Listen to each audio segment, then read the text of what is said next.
участника номера 18 Евгению Василевскую, Минск. Беларусь.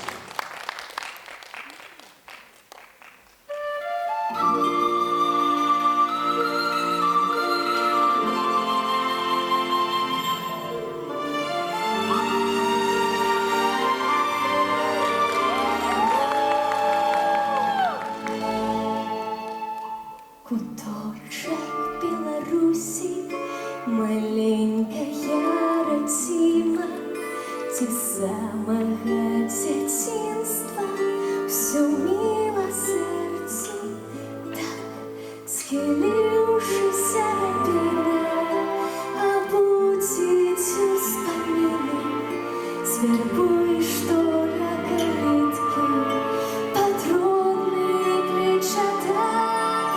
Схиліўшыся рабіна, абудзіць успаміны з вярбой, што ля каліткі, патронны клічата. Узялі бацькоўскай гэтай, я чэрпаю вытокі святой вадой крынічнай, што сілы надае. Бліжэй быць немагчыма, бо тут моя радзіма, яна жыццё дала мне, як жыцця яе.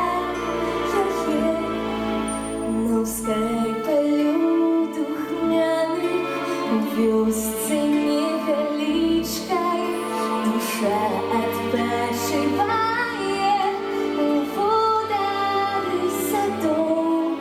Калі ідзеш па сцежцы, дайце давай крынічкі, нізіначку да рэчкі з высокіх берагоў.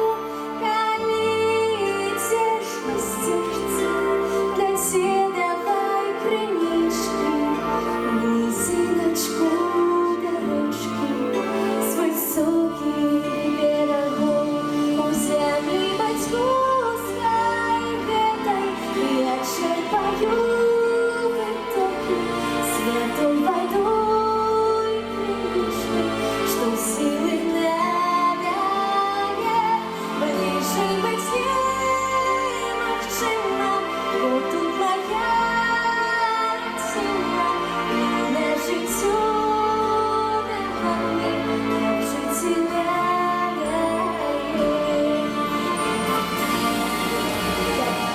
Завжди відмела, я ўсё зрабіць мушу, каб прыгажосці я